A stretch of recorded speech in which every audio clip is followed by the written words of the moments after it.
Hi everyone, welcome to Revodu. It's Physics, Chapter 2 Electrostatic Potential and Capacitance, Part 1 Electrostatic Potential Energy। तो देखिए, आपने सुना होगा कि आपके घर के अंदर जो पावर सप्लाई है वो कितने वोल्ट की है, वो है 220 वोल्ट। आपने ये भी सुना होगा कि अमेरिका के अंदर कितना वोल्टेज आता है घरों के अंदर, 110 वोल्ट। ठीक है, फिर आपने ये भी देखा होगा कि हाई टेंशन वायर है 2000 वोल्ट। ठीक है, तो ये वोल्टेज का मतलब क्या होता है? ठीक है, what is this voltage? By the way, आप इधर कंफ्यूज मत होइए, 220 वोल्ट और वाट में फ़र्क होता है। ठीक है, तो अगर आपके डिवाइस पे लिखा हुआ है कि 1000 वाट, वो उसकी पावर रेटिंग है, वोल्टेज नहीं है। ठीक है, तो what is not equals two volt. Okay, तो चलो ये साइड नोट था। ठीक है, तो ये वोल्टेज क्या होता है? ओके, ये वोल्टेज एक बहुत ही इंपॉर्टेंट कॉन्सेप्ट है इलेक्ट्रोस्टैटिक्स में या फिर इलेक्ट्रिसिटी में, पूरी इलेक्ट्रिसिटी के अंदर। ठीक है, और ये हमें अच्छे से आना चाहिए। ठीक है, तो देखो, वोल्टेज समझने से पहले हमें ये समझना पड़ेगा कि इलेक्ट्रोस्टैटिक पोटेंशियल एनर्जी क्या होती है। ठीक है, ये वोल्टेज क्या है? ये इलेक्ट्रोस्टैटिक पोटेंशियल होता है। ठीक है, पोटेंशियल। तो 220 वोल्ट क्या होता है? पोटेंशियल डिफरेंस होता है आपके दो सॉकेट के बीच में। ठीक है, potential difference across these two points. Okay, तो ये सब हम बाद में करेंगे। तो देखो, पोटेंशियल समझने से पहले हमें इलेक्ट्रोस्टैटिक पोटेंशियल एनर्जी समझनी चाहिए कि वो क्या होती है। ठीक है, और वो समझने के लिए हमें पहले थोड़ा पीछे जाना पड़ेगा मैकेनिक्स में। तो अगर आपको याद होगा, हमने मैकेनिक्स के अंदर पोटेंशियल एनर्जी डिफाइन की थी दो चीज़ों के लिए, दो फोर्सेस के लिए। ठीक है, हमने डिफाइन किया था gravitational potential energy, gravitational potential energy, और हमने डिफाइन किया था स्प्रिंग का potential energy, spring potential energy. ठीक है, तो ये दोनों क्या हैं? ये दोनों, अगर आपको याद होगा, हम इन दोनों को बोलते हैं कंजर्वेटिव फोर्सेस, जो ग्रेविटेशनल फोर्स है और स्प्रिंग फोर्स है। तो spring force and gravitational force, ये दोनों क्या हैं? ये दोनों हैं कंजर्वेटिव फोर्सेस। ठीक है, कंजर्वेटिव फोर्सेस का मतलब क्या होता है? ऐसे फोर्स जो वर्क कर रहे हैं वो पाथ इंडिपेंडेंट है। ठीक है, तो स्प्रिंग फोर्स अगर कभी भी कोई वर्क कर रहा है तो उसका जो वर्क है ना, वो बस इनिशियल और फाइनल पोजीशन के बीच में जो डिस्टेंस है उस पर डिपेंड करता है, पाथ पे डिपेंड नहीं करता। सिमिलरली ग्रेविटेशनल फोर्स, ठीक है, आप एक ऑब्जेक्ट को ऐसे ऐसे ऐसे टेढ़ा मेढ़ा घुमा के कहीं ले आओ। ठीक है, और सपोज ये आपका ग्राउंड है, तो जो ग्रेविटी का वर्क है ना, वो बस इस हाइट h2 बोल देते हैं इसे, और ये h1, इस पे डिपेंड करती है, ये पाथ पे डिपेंड नहीं करता। ठीक है, तो ऐसे फोर्सेस जिनका वर्क पाथ इंडिपेंडेंट होता है उन्हें हम बोलते हैं कंजर्वेटिव फोर्सेस। ठीक है, और हम कंजर्वेटिव फोर्सेस के लिए हम कुछ पोटेंशियल एनर्जी एक क्वांटिटी डिफाइन कर सकते हैं, जो कि बहुत हेल्पफुल होता है हमें मोशन को समझने के लिए। ठीक है, मोशन को एनालाइज करने के लिए ये पोटेंशियल एनर्जी बहुत यूजफुल साबित हुई है। ठीक है, तो जैसे कि आपको याद होगा, हमने बोला था ऐसे ऐसे सिस्टम होते हैं जहाँ पर टोटल मैकेनिकल एनर्जी कंजर्व्ड है, और मैकेनिकल एनर्जी का मतलब होता है sum of kinetic energy and potential energy. ठीक है, तो उन चीज़ों से हमारे मोशन की स्टडी काफ़ी ईजी हो जाती है। ओके, तो देखिए, मैं दोबारा एक क्विक रिकैप कर देता हूँ कि पोटेंशियल एनर्जी होता क्या है। ठीक है, एकदम क्विक इंट्रोडक्शन। सपोज करो आपके पास कोई ब्लॉक है जिसका वेट है 10 न्यूटन। ओके, और आपको इस ब्लॉक को उठा के किसी टेबल पर रखना है, जो कि टेबल की हाइट है 2 मीटर। ठीक है, तो देखो, आप यहाँ पर इसको उठा के इधर रखोगे। ठीक है, तो पहले मुझे ये बताओ कि आपको कितना वर्क करना पड़ा। ओके, सपोज ये टेबल एकदम जस्ट इसके पास है, तो आप इसे उठा रहे हो, कितना हाइट से उठा रहे हो? 2 मीटर से। तो देखो, आप यहाँ पर कितना फोर्स लगाओगे? इस ब्लॉक पर नीचे लग रहा है 10 न्यूटन, जो कि है वेट, ग्रेविटेशनल फोर्स। तो आप इसके इक्वल एंड अपोजिट फोर्स लगाओगे इसे उठाने के लिए, तो आप ऊपर लगाओगे 10 न्यूटन। ठीक है, फिर आप उसको कितना ऊपर उठा रहे हो, कितनी हाइट से रेस कर रहे हो? 2 मीटर से। तो वर्क डन आपका कितना हुआ? 2 × 10 या फिर 20 जूल्स। ठीक है, तो आप 20 जूल्स वर्क कर रहे हो इस ब्लॉक को उठा के इधर रखने में, ठीक है, यहाँ से आपने उठा के इधर रख दिया। तो आपने जो वर्क किया 20 जूल्स वो कहाँ स्टोर हुआ, इसकी पोटेंशियल एनर्जी में। तो इस पॉइंट पर इसकी पोटेंशियल एनर्जी कितनी है, 20 जूल्स। आपका वर्क इसकी पोटेंशियल एनर्जी में स्टोर हो गया, ठीक है। और अगर मैं इस ब्लॉक को नीचे गिरा देता हूँ, जब ये इस हाइट पे पहुंचेगा तो इसके अंदर काइनेटिक एनर्जी आ जाएगी, और वो काइनेटिक एनर्जी कितनी होगी, 20 जूल्स, ठीक है। आपको ये मैकेनिक्स से सब याद होगा, ठीक है। तो पोटेंशियल एनर्जी ऐसे यूजफुल होती है कि अगर हमें पता लगे 20 जूल्स इधर है, तो हमें ये पता है कि 20 जूल्स काइनेटिक एनर्जी यहाँ होगी, यहाँ से आप वेलोसिटी निकाल सकते हो, ओके, ठीक है। तो आपका वर्क पोटेंशियल एनर्जी में स्टोर हो गया। सिमिलरली हमने एक और चीज़ की थी स्प्रिंग के लिए, ठीक है। तो हमने स्प्रिंग के लिए पोटेंशियल एनर्जी कैसे डिफाइन किया था कि सपोज कोई स्प्रिंग है जो कि किसी ब्लॉक से अटैच्ड है, ठीक है।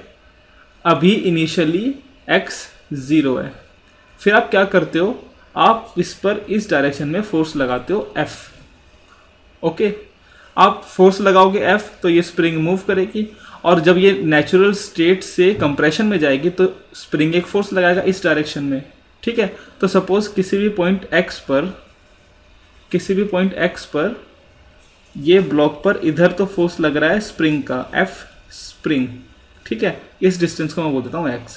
तो F स्प्रिंग कितना है, kx, और आप उसके इक्वल एंड ऑपोजिट फोर्स लगा रहे हो kx इस डायरेक्शन में, ठीक है। तो हर पॉइंट पर देखो, मैं ज़रा सा भी डिस्प्लेस करूंगा इस पर फोर्स लग रहा है स्प्रिंग का, और मैं ज़्यादा करूंगा तो उसमें कुछ अलग फोर्स लगेगा। इसका मतलब क्या है, स्प्रिंग फोर्स वेरी कर रहा है। तो आपको अपना फोर्स भी उसी तरह एडजस्ट करना है, जितना स्प्रिंग फोर्स चेंज होगा आपको अपना फोर्स भी उसी तरह से चेंज करना है, ताकि इस ब्लॉक पर कोई नेट एक्सेलरेशन ना हो। नेट एक्सेलरेशन नहीं होनी चाहिए इसके ऊपर, ठीक है। वेलोसिटी इस ब्लॉक की बहुत धीरे धीरे होनी चाहिए, ओके। तो देखो किसी भी पॉइंट पे, जस्ट इस पॉइंट पे लगा लो, अभी हम x पर हैं, ठीक है। स्प्रिंग फोर्स लग रहा है kx, इसे मैं जस्ट ज़रा सा मूव कराता हूँ, ठीक है, ज़रा सा, उसे हम बोल देते हैं dx, ठीक है। तो अगर मैं dx डिस्टेंस से मूव कर रहा हूँ तो हम ऐसा एज्यूम कर सकते हैं कि स्प्रिंग फोर्स चेंज नहीं होगा और हमारा फोर्स भी kx है, ठीक है। तो देखो इतना सा डिस्प्लेसमेंट में आपने कितना वर्क किया, dw, आपका वर्क होगा f है kx इंटू dx, ठीक है। तो नेटवर्क आपका कितना हुआ, आपके फोर्स का, वो होगा इंटीग्रल ऑफ 0 टू, सपोज कहीं किसी पॉइंट x नॉट पर हमने पहुंचा दिया इसको, तो 0 to x naught kx dx। तो आपका वर्क डन कितना आया, half k x naught square, ठीक है। तो आपका वर्क डन इतना है, और जो स्प्रिंग का वर्क डन है वो इसके नेगेटिव है क्योंकि उसका फोर्स अपोजिट डायरेक्शन में लग रहा है, ठीक है। तो वर्क डन बाय स्प्रिंग क्या होता है, minus half kx square, kx not square, ठीक है। तो ये जो वर्क है, जो नेगेटिव वर्क डन है स्प्रिंग का, या फिर वर्क डन है जो हमने किया, ये कहाँ स्टोर होता है, ये स्टोर होता है स्प्रिंग के पोटेंशियल एनर्जी में, ठीक है। तो पोटेंशियल एनर्जी इस पॉइंट पे स्प्रिंग की कितनी होगी, सपोज मैं इसको ऐसे बना देता हूँ, अब ब्लॉक इधर आ गया और इनिशियली वो ब्लॉक इधर था, ये डिस्टेंस है x नॉट, तो पोटेंशियल एनर्जी स्प्रिंग में कितनी है, half k x naught square, ठीक है। तो मैं ये सब अभी इसलिए करा रहा हूँ क्योंकि जब हम वर्क डन निकालेंगे इलेक्ट्रोस्टैटिक फोर्स में, हम एकदम सिमिलर फैशन के अंदर, सिमिलर वे के अंदर हम वो वर्क डन कैलकुलेट करेंगे, ठीक है। तो आपको यहाँ तक क्लियर होना चाहिए, ठीक है, कि हमने पोटेंशियल एनर्जी कैसे निकाली थी स्प्रिंग की। तो चलिए अब हम पढ़ते हैं इलेक्ट्रोस्टैटिक पोटेंशियल एनर्जी। इलेक्ट्रोस्टैटिक्स के अंदर पोटेंशियल एनर्जी क्या होती है। तो उसके लिए देखो, इमेजिन करो कि हमारे पास कोई चार्ज है प्लस क्यू, ठीक है, कोई चार्ज प्लस क्यू है।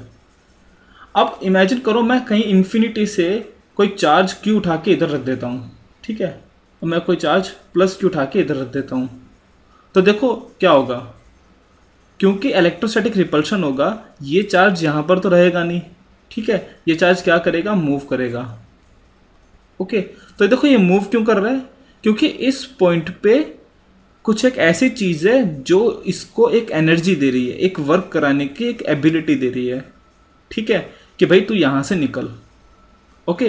तो ये अगर ये यहाँ से मूव करेगा तो इसमें काइनेटिक एनर्जी आ रही है ऑब्वियसली, है ना। तो काइनेटिक एनर्जी किसके वजह से आ रही है, वो काइनेटिक एनर्जी कन्वर्ट हो रही है पोटेंशियल एनर्जी में से। ओके, तो इस पॉइंट पे इस चार्ज की कोई पोटेंशियल एनर्जी है जो कन्वर्ट हो रही है काइनेटिक एनर्जी में एज इट मूव्स। ओके, देखो मैं क्या बोल रहा हूँ, इसका एक सिमुलेशन से देखते हैं। देखो कोई चार्ज +4 कूलम सपोज रखा हुआ है इधर, ठीक है। अब मैं कोई टेस्ट चार्ज, कोई एक चार्ज लाके अगर इसके पास रखूँ तो देखो वो मूव कर रहे हैं, ठीक है। ये मूव क्यों कर रहे हैं? आपको पता है कि यहाँ पर फोर्स लग रहा है, लेकिन एनर्जी के टर्म्स में क्या हो रहा है, मतलब इनमें काइनेटिक एनर्जी कहाँ से आ रही है? वो काइनेटिक एनर्जी आ रही है, ये जो पोटेंशियल एनर्जी है इनकी हर पॉइंट पे, वो कन्वर्ट हो रही है काइनेटिक एनर्जी में, है ना। मतलब इस चार्ज के आसपास एक पोटेंशियल एनर्जी होगी अगर मैं कोई चार्ज लाके रखता हूँ तो, ठीक है। अगर मैं इस पॉइंट पे लाके रखता हूँ तो इस चार्ज में कोई पोटेंशियल एनर्जी है जो कि काइनेटिक एनर्जी में कन्वर्ट हो रही है। ये सिमुलेशन ये flashphysics.org का है, मैं डिस्क्रिप्शन में इसकी लिंक डालूंगा, ठीक है। ओके, तो देखो ये यहाँ पर इसमें जो पोटेंशियल एनर्जी आ रही है वो कहाँ से आई? क्योंकि हम कुछ वर्क किए, ठीक है। जब मैं इन्फिनिटी से कहीं इन्फिनिटी से उठा के इसको इधर रखा तो मैंने कुछ वर्क किया ना, ठीक है। बहुत दूर से इन्फिनिटी से, जहाँ पर इसका इन्फ्लुएंस नहीं है। इन्फिनिटी का मतलब है कि इस चार्ज का जहाँ पर इन्फ्लुएंस नहीं है, तो उस पॉइंट से उठा के अगर मैं इधर ला रहा हूँ तो भाई मैं कुछ वर्क कर रहा हूँ, और वो मेरा ही वर्क है जो यहाँ पर पोटेंशियल एनर्जी में स्टोर होता है। जैसे कि ग्रेविटी में हमने देखा, ग्रेविटेशनल फोर्स में, जैसे कि हमने स्प्रिंग फोर्स के अंदर देखा, हमारा वर्क पोटेंशियल एनर्जी में स्टोर होता है, और वो पोटेंशियल एनर्जी में एक एबिलिटी है वर्क कराने की या एक काइनेटिक एनर्जी प्रोवाइड कराने का, ठीक है। उसमें एक वो एबिलिटी है। तो देखो यही है पोटेंशियल एनर्जी, जो हम वर्क कर रहे हैं कहीं दूर से इन्फिनिटी से उठा के चार्ज को इधर रखने पे, तो हमारा जो वर्क है वो पोटेंशियल एनर्जी में स्टोर हो जाता है। तो इसका मतलब है कि यहाँ पर इसकी कुछ पोटेंशियल एनर्जी है। अब है ना, ये कैलकुलेट करने के लिए कि पोटेंशियल एनर्जी कितनी होती है, अगर मैं इस चार्ज को, ठीक है, सपोज ये पॉइंट ए था, ठीक है, अब मैं इस चार्ज को ए से उठाकर इधर कहीं बी की तरफ लेकर आता हूँ, ठीक है। तो ये जो ओरिजिनल डिस्टेंस था इसे मैं बोल देता हूँ आर ए, और मैं इसे बोल देता हूँ आर बी, ठीक है। तो देखो अगर मैं ए से उठा के बी की तरफ लेके जाता हूँ तो अब मैं क्या कर रहा हूँ भाई, क्योंकि अब यहाँ किसी भी पॉइंट पर अगर मैं बीच में लूँ, इसके इधर इस तरफ इलेक्ट्रिक फोर्स लगेगा, इसका रिपल्सिव फोर्स, और उसको ओवरकम करने के लिए मैं यहाँ इस डायरेक्शन में लगा रहा हूँ एफ एक्सटर्नल, ठीक है, हमारा फोर्स, ठीक है। तो हमारा फोर्स जैसे स्प्रिंग फोर्स के लिए था एकदम इसके बराबर होना चाहिए इलेक्ट्रिक फोर्स के, रिपल्सिव फोर्स के, ताकि इस चार्ज में कोई एक्सेलरेशन ना आए। ओके, तो देखो हम एक एक्सटर्नल फोर्स लगा रहे हैं और एक डिस्टेंस मूव करा रहे हैं, इसका मतलब है क्या हम वर्क कर रहे हैं, है ना। तो जो हमारा वर्क है वो कैसे स्टोर हो रहा है, वो ए और बी के बीच में जो पोटेंशियल एनर्जी का डिफरेंस है उसमें स्टोर हो रहा है, ठीक है। तो जैसे जब हम इन्फिनिटी से इधर ला के रखे तब हमने वर्क किया, वैसे ही ये एक वर्क है, ठीक है। ए पर कुछ पोटेंशियल एनर्जी है और बी पर कुछ पोटेंशियल एनर्जी है, तो वो चेंज इन पोटेंशियल एनर्जी जो है वो है हमारा वर्क डन। ओके, ठीक है। तो देखो वर्क डन हमारा कितना है, जो हमने वर्क किया वो है F external into D R, ठीक है। थोड़ा सा डिस्टेंस मूव कराने में, क्योंकि एफ एक्सटर्नल चेंज हो रहा है डिस्टेंस के साथ, है ना। ये आर के साथ चेंज होगा जो इलेक्ट्रिक फोर्स है, और हमारा इलेक्ट्रिक फोर्स के बराबर एक्सटर्नल फोर्स हर पॉइंट पे, ताकि एक्सेलरेशन ना हो। तो एक्सटर्नल फोर्स चेंज हो रहा है डिस्टेंस के साथ, तो इसलिए हम टोटल डिस्टेंस नहीं लिख सकते कि R A minus R B into F, ठीक है, वो गलत होगा। तो हम स्मॉल स्मॉल डिस्प्लेसमेंट जैसे स्प्रिंग के लिए क्या था, तो हम कहाँ से कहाँ तक जा रहे हैं, हम जा रहे हैं आर हमारा चेंज हो रहा है आर ए से लेके आर बी तक, ठीक है। और यही जो वर्क है एक्सटर्नल फोर्स का, यही कैसे स्टोर हो रहा है, चेंज इन पोटेंशियल एनर्जी, या फिर U B minus U A. U किसका सिंबल है, पोटेंशियल एनर्जी का, ठीक है। तो यू क्या है, पोटेंशियल एनर्जी। ओके, तो देखो हमें सब कुछ इलेक्ट्रिक फोर्स के फॉर्म में चाहिए ना, तो एक्सटर्नल फोर्स इलेक्ट्रिक फोर्स के अपोजिट है, तो मैं यहाँ लिख सकता हूँ कि work done by electric force is equals to minus of F electric into D R, ठीक है। और ये भी आर ए से आर बी तक है, और ये भी डेल्टा यू है या फिर U B minus U A, ठीक है। तो work done by electric force कितना हुआ, हमेशा याद रखना, work done by electric force is equals to minus R A initial position, R B final position, F electric into D R. ठीक है, और यही स्टोर होता है as a change in potential energy या फिर U B minus U A. तो देखो हम यहाँ से कह सकते हैं कि हाँ इलेक्ट्रिक फोर्स का जो वर्क डन है वो इंडीड पाथ इंडिपेंडेंट है। क्यों? क्योंकि वो बराबर है यू बी माइनस यू ए के। यू बी जो बी पर पोटेंशियल एनर्जी है और ए यू ए जो ए पर पोटेंशियल एनर्जी है। तो मतलब इस पॉइंट की पोटेंशियल एनर्जी और इस पॉइंट की पोटेंशियल एनर्जी, इन दोनों में जो डिफरेंस है वही है work done by electric force. तो यहाँ से ये भी प्रूव हो रहा है कि हाँ इलेक्ट्रिक फोर्स क्या है, एक कंजर्वेटिव फोर्स है। तो देखो यहाँ पर मैं एक चीज़ क्लियर कर दूँ, work done by external force is equals to change in potential energy. इसलिए हम एक पॉइंट में नहीं डिफाइन कर सकते, हम दो पोजीशन के बीच में पोटेंशियल एनर्जी का डिफरेंस डिफाइन कर सकते हैं। तो जब हम यहाँ पर यूए लिख रहे हैं, जब हमने यूए कैलकुलेट किया तो कैसे कैलकुलेट किया कि जब इन्फिनिटी पर पोटेंशियल एनर्जी यू इन्फिनिटी 0 है। ठीक है, तो जब चेंज इन पोटेंशियल एनर्जी होगी वो यूए के बराबर होगी। ठीक है, तो इन्फिनिटी से मैं अगर ए पर ला रहा हूँ, इन्फिनिटी से ए पर ला रहा हूँ, तो जो वर्क डन होगा वो यूए के बराबर होगा। ठीक है, तो आप potential energy at a point इस तरह से निकाल सकते हैं, क्योंकि यहाँ पर इन्फिनिटी पर हम पोटेंशियल एनर्जी 0 मानते हैं। ठीक है, तो वर्क डन हमेशा फिर उधर उस केस में यूए के बराबर होगा। और अगर आपको यू बी निकालना है तो यू बी के लिए भी आप यही करोगे, आप बी पर लेकर आओगे तो जो वर्क डन होगा वो यू बी के बराबर होगा, क्योंकि यू इन्फिनिटी 0 है। ठीक है, तो ये चीज़ आप याद रखना। So guys, thanks for watching. Please come back for more videos. Please like, share and subscribe. Thank you.